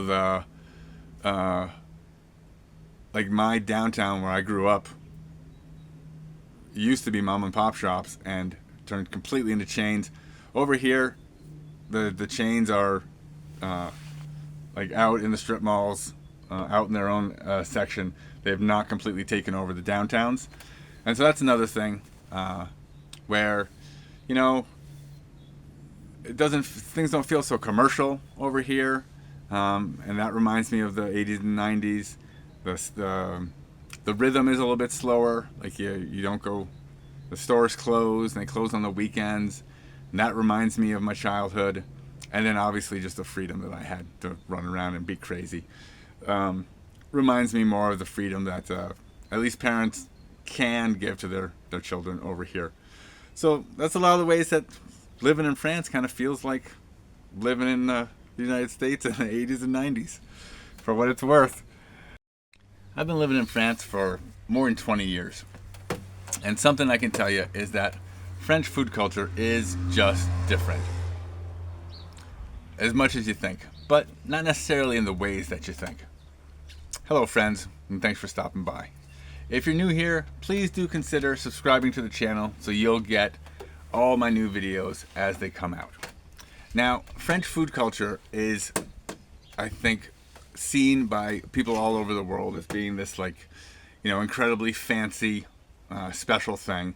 And that does exist. There are very fancy restaurants where you can literally pay $150 per person for a meal for the top of the top French cuisine.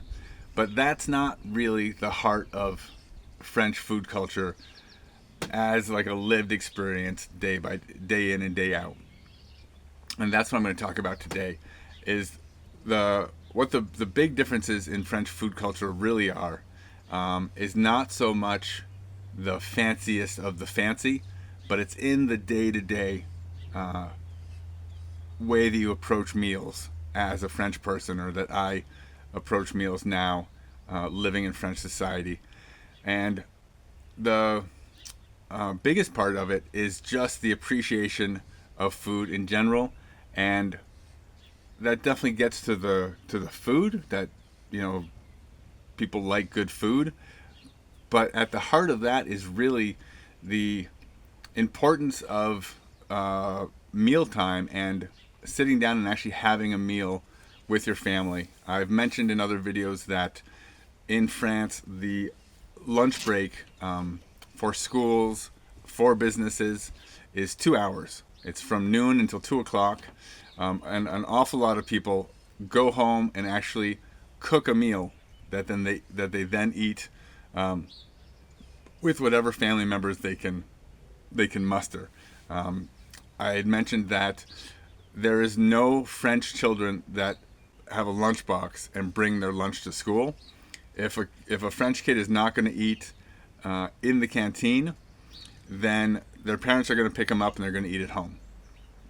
Or a lot of times the kids will just walk home if they live near the school.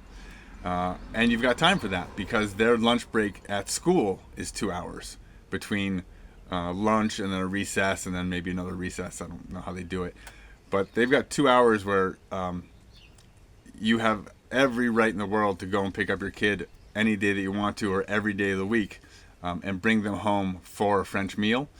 This extends to this importance of the meal extends to dinners as well. And I guess above and beyond just the fact that French people kind of hold a special place for the meal and how you approach a meal, and that you actually sit and take your time. It's not an 8-minute affair. Part of that is the fact that French people tend to actually cook a lot more often than what I have experienced in America. For a couple of different reasons. There's much less of a takeout culture.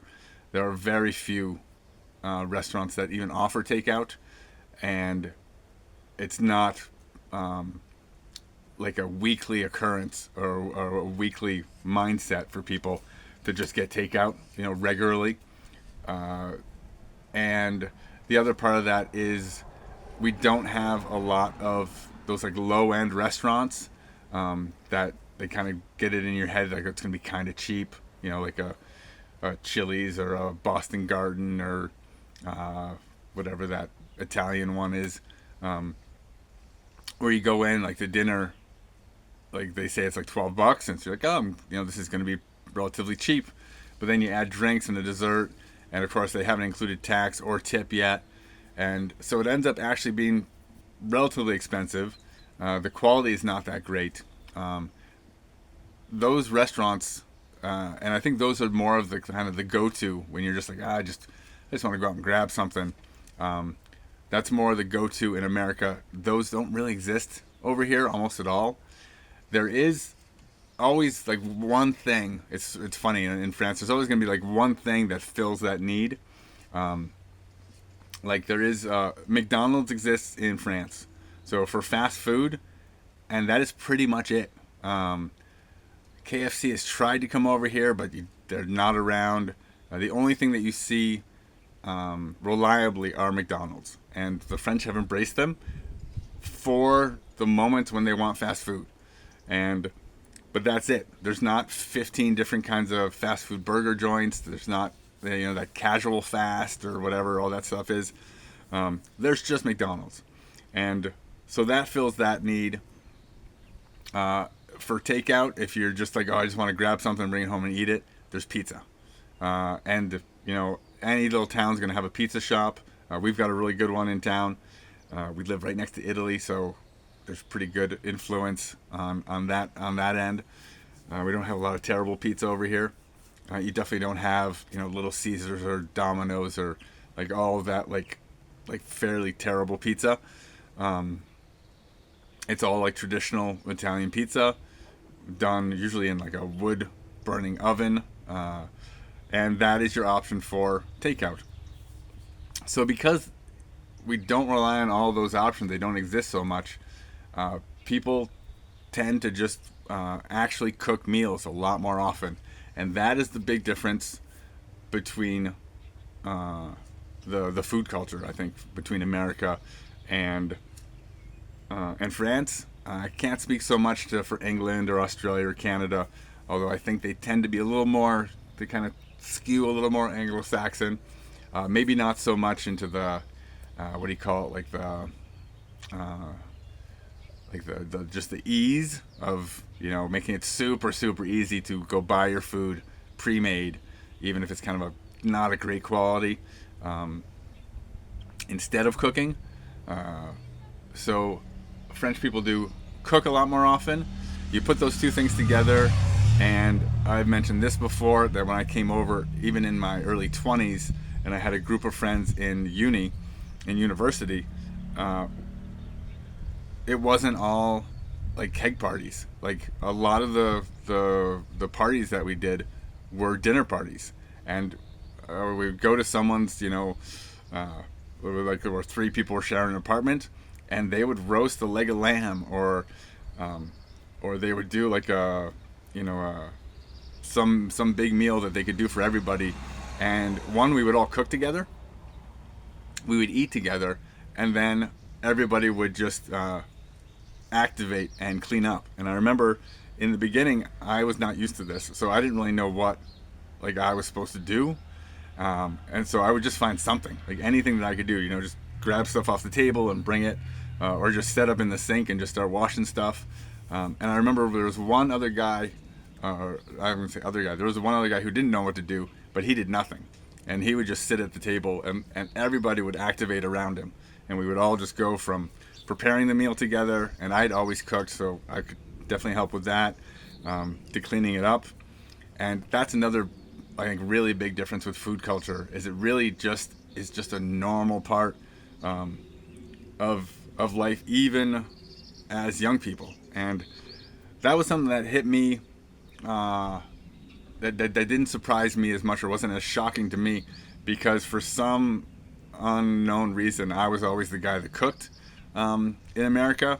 I remember when we were hanging out when we were like 16, and we'd be like at somebody's house and we'd be hungry. Whoever's house it was, they would like open up the fridge and be like, okay, this is what we got, and then they just give it to me, and I'd be the one to turn it into food. Also, when a lot of my friends were either getting jobs in those early years, so you need some kind of crap job, they'd be getting jobs as in retail or as waiters. I was a line cook. I immediately was a line cook in restaurants for like 4 or 5 years, to the point that I was working at one place for 2 years. I actually got poached. It was a Mexican restaurant, and I actually got poached by another Mexican restaurant. He called me at work and said, "Yeah, I'm from this other Mexican restaurant. Maybe we want to offer you a job," and actually went over and got paid more. Um, so I've always been someone who cooked, and then I also did a lot of my own cooking. Like when I was just a young guy living in an apartment at 22. I was roasting chickens and then turning the chicken into stock and making roasted garlic soup, and I just enjoyed doing that. So by the time I got to France, that part of it didn't. I wasn't like a fish out of water so much on that. It wasn't that surprising for me. And then I had the experience in America as someone who cooked, which I think is another big difference in French food culture, is because Americans don't cook as much, and I'm talking about like the whole turning a roasted chicken into chicken stock and cooking the beans and making the whole thing. Like 90% of an American supermarket is like pre-made stuff, pre-made cookies, pre-made soups, pre-made meals, and all the rest of it.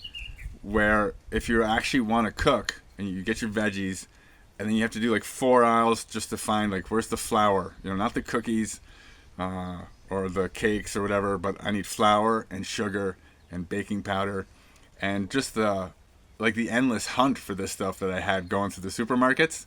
I just need a bag of dried beans. I don't want pre-made chili or, I just need the raw ingredients, and that's actually like really hard to find in an American supermarket. It's like hidden amongst all the pre-made stuff. And so those are the big differences is in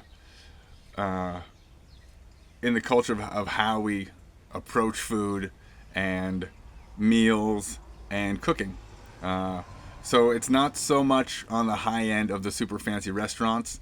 It's more in just the day to day, and that's something that I still have in my life now, where we I go and get my kids at lunchtime, and then we come home and I actually make them something. 95% of my meals are something I cook at home, and that's not because I'm such an incredible person, or like I'm not tooting my own horn. It's really just embracing the food culture that I've kind of fallen into over here. So wanted to share that with you. I've been living in France for 20 years now, and something that people always ask me is, after all this time in France, how do I see America from this perspective? Hello friends, and thanks for stopping by.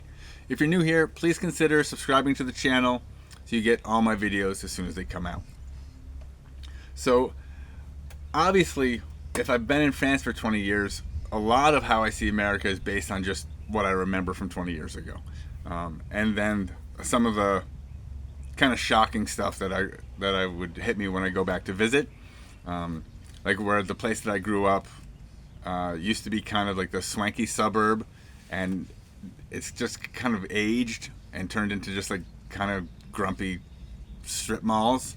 Like that kind of stuff where it's kind of surprising. I went back to the town I grew up in, and absolutely everybody I knew had left, because I grew up in a small town in Vermont, and while it's beautiful, a lot of people left. And so when I would go back to visit, like I actually had to find a motel. There was just nobody that I knew, other than maybe, I guess I could have called up somebody's parents because they were still there, but my friends were not still there. So a lot of my impressions are based on just what America was like compared to what France is like now. But I think the big difference that I notice now, and the thing that is different from when I was a kid, and is very different from living in France, is the extent to which politics is just kind of like ruining people's relationships, and making it very, very hard for people that don't share.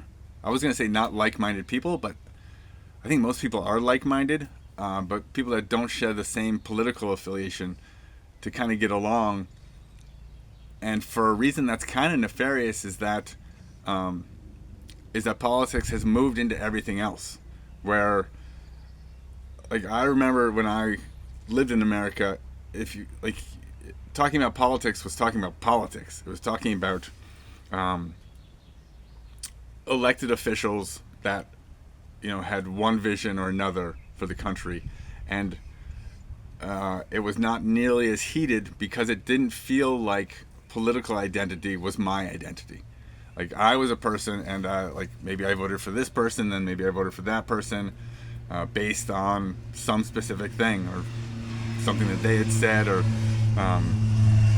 maybe being disappointed with the last person, so I just wanted to change, and that was all acceptable. And I feel like over the last 20 years,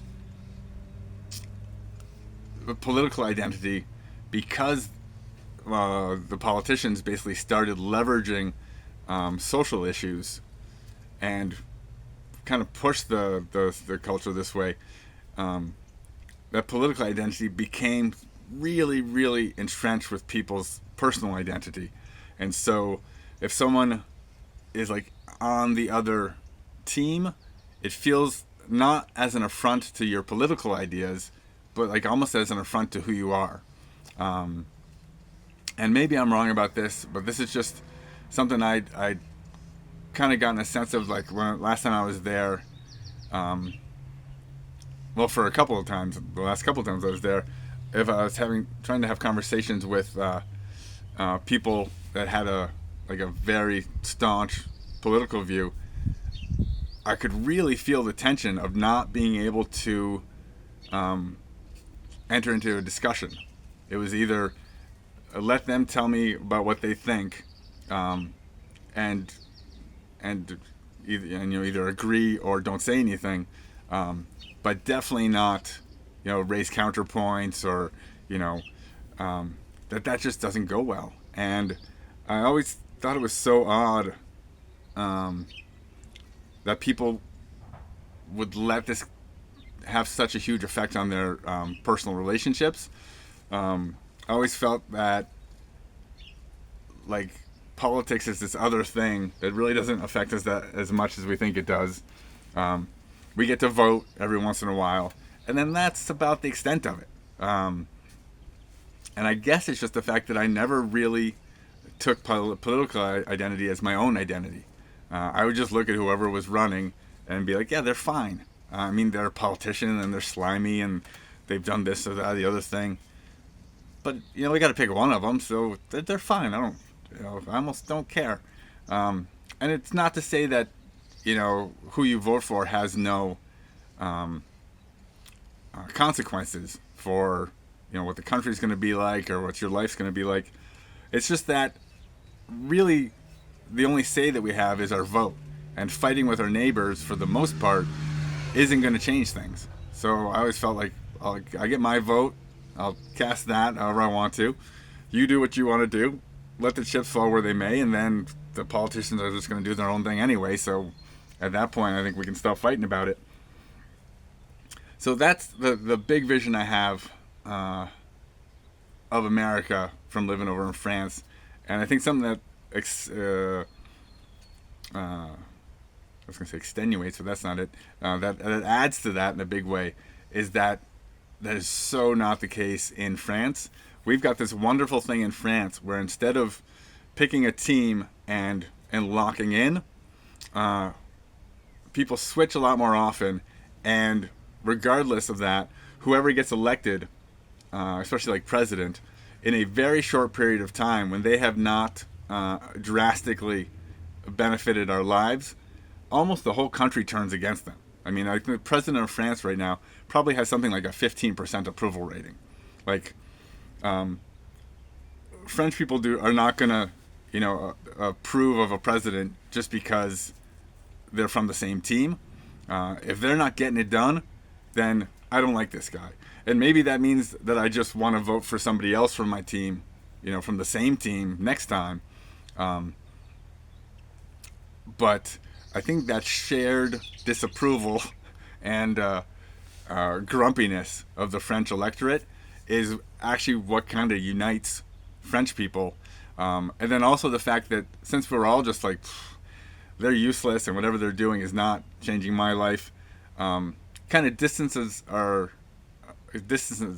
we distance ourselves from the political discourse. It's like it is this other thing. Like they're doing their thing, and it's just not really a part of my daily life. And I have seen things. I noticed a few years ago. I recognized that the first time that a presidential elected guy, it was Sarkozy, who was like a not far right, but definitely the right wing candidate. I probably wasn't voting back then, but I don't think I would have voted for him. Didn't particularly like him, but I was more than happy to acknowledge that he did something that the other candidates wouldn't have done.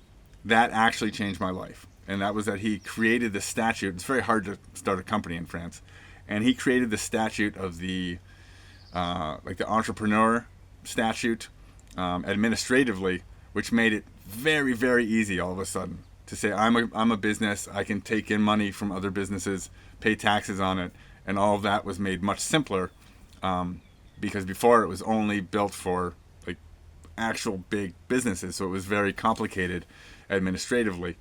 He simplified that, and then within a year or two, that's how I started my business.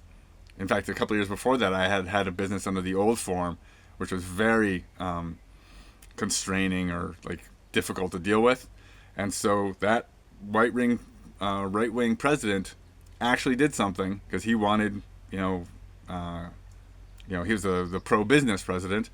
So he actually made a way for entrepreneurs to start a company. And I was more than happy to be like, yeah, I probably wouldn't have voted for him, but he did something good. But I wasn't going to get in like fights over it. And then we just, and then I moved on. I didn't vote for him the next time. And the next guy came in and did whatever he was going to do.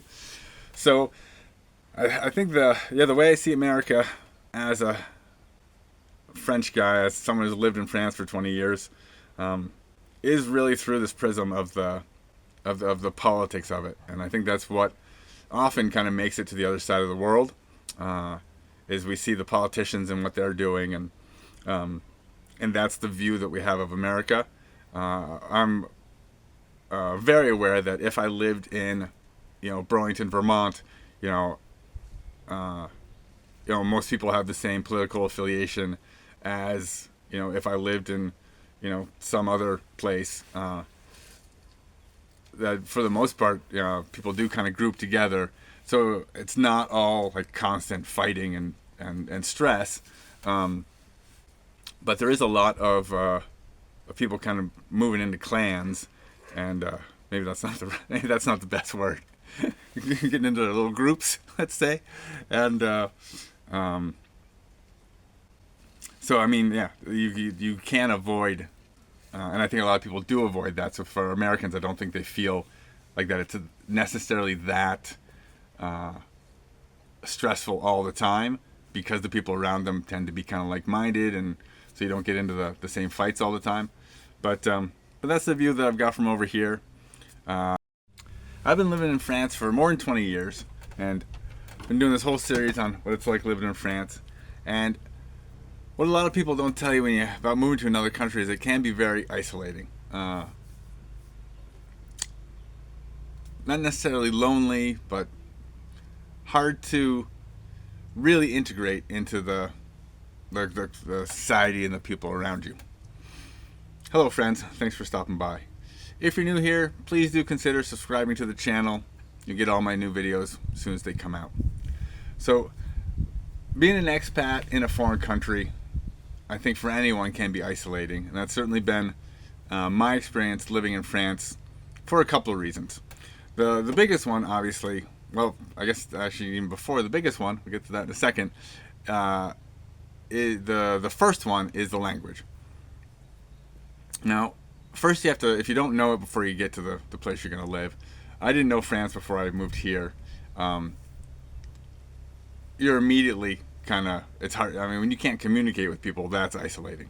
Not being able to just have basic communication is the first one.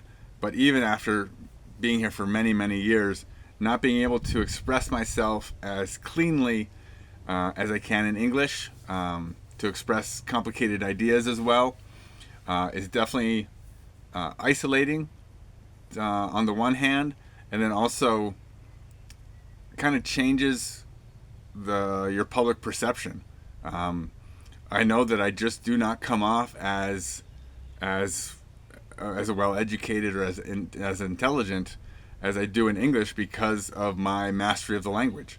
When you're getting basic elements of grammar wrong constantly, and your pronunciation is off, for native French speakers, their brain just says.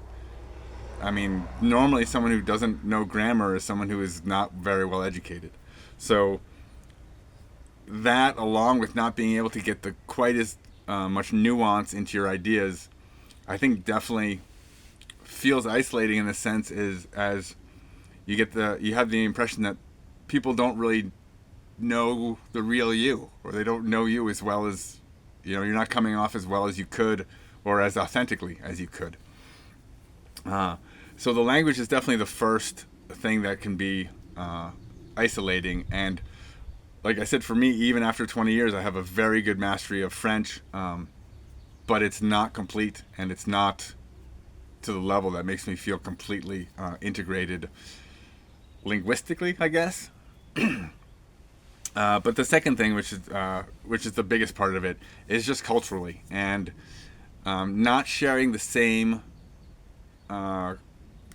cultural touchstones with the people around me, and that gets into everything. I mean, like, I don't understand the French school system, like the way the grades. I mean, I now I know how the grades work and whatnot, but I didn't go through it, and I don't understand like at what point are you worrying about this next exam, or like in America, exactly when you're going to take the SATs and start worrying about university and like all that stuff. I don't know that. So that's a lot of like this, just the everyday stuff that people are constantly kind of chatting and kind of chewing on, that I don't even necessarily know how to get into, or I'm kind of learning from the conversation. So it's an interesting conversation for me, but I'm not necessarily able to contribute in the way that I would if we were talking about things from American society that I understand really, really well. So that's another thing that always kind of keeps you at a distance. And then finally, on top of that, is just the fact that because of those things, it can be very hard to just kind of integrate groups. Also in France, people do not move around as much, and so they tend to have friend groups that are ingrained in place and for a long time. If people haven't left the area where they grew up, I live in the mountains, so people bounce around a little bit, but their friends are, they still have a lot of their friends are still right in the region, and in the way that you can like go and have dinner with them and stuff easily. And so when people have those kind of friend groups, it's very hard to integrate into it, and then especially to compete with that kind of intimate knowledge.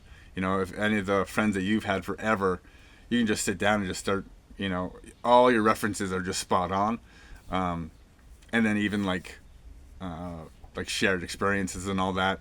So coming in later in life definitely makes that more complicated as well. So there are a lot of things in moving to a foreign country, and for me, moving to France, that are very isolating socially. And part of the proof of that is that, or part of the pudding, the proof that's in the pudding, is that I do now live up in the mountains in this little chalet, quite isolated, with I would say no friends in this immediate little area. My friends are that I knew from before, because I moved here when I was in my 20s. So, friends from university and whatnot that are a little bit more all around France, and not many of them. And we're probably starting to lose contact. And then just, luckily having some random friends from way back when that are either close by or that I do keep up with a little bit. So there's I am in a, I have an isolated lifestyle. But putting all of that on to the back of the fact that I moved to France, I think would be very unfair, because I am also just a what I've been calling from my conversations in the comments on past videos, a true introvert. Um, I did a video about how, as we reach midlife and we get into our 50s and 60s, we start to become kind of invisible to society. And it was interesting to see the comments on that. There were fell into two camps, and it was either people that said that they've always felt invisible, and that it sucks when people don't notice you, and um, people that say, yeah, they feel invisible and they don't like it. And then the other camp was people who were saying, it is so nice to finally be invisible. Like, I've been trying to be invisible my whole life, and I totally fall into that camp, where I think of, because I'm 6'6", so it's hard for me to like actually become invisible. So I always makes me chuckle thinking about me and James Comey when he was in that first meeting, and I guess there was Trump was there, and Comey was trying to like blend into the curtains. And he's like this big guy too, so I think of that. Like, my whole life was basically just like trying to find a corner where I could like blend into the curtains, and people wouldn't notice me. And so reaching midlife and having, basically no one give me a second thought is like just absolutely fine with me. And so I think that kind of introverted personality is a huge part of why I've also come to one, embrace the expat experience, because it is very isolating, but that doesn't bother me. I think extroverts could have a hard time with the isolation that comes with the expat experience. And then two, the fact that I just embrace isolation generally. So this has been kind of if you've been following along, if you've been here every day like I have, if you've been following the Fancy Shirt series on my experiences as a French expat, this is normally going to be the last video in that series for now. But kind of leapfrogging off of what we're talking about today, I'm gonna start maybe a new series, maybe not tomorrow, but soon, about the next part of that, which is living life as an introvert and what it's like being a midlife introvert. Part of it will touch on the fact that I'm in France and that affects that, but a lot of it is just me being an introvert and stuff that's going to be kind of common to all of us true introverts living around the world, and getting a lot of our social interactions through YouTube, because there ain't nobody else around us. I'm looking at my chickens here and my dog. That's about all I got. Anyway, I think that's about enough for me for today. As ever, I do truly appreciate you stopping by, taking part in these conversations. If you're still here, I would ask you to consider becoming a member of my channel for a couple of bucks a month. You could really help out my channel, and you will get early access to all of my videos before they become available to everybody. I think that's about all I've got. As ever, I'm here every single day, and thanks for coming by today. I hope I'll see you tomorrow.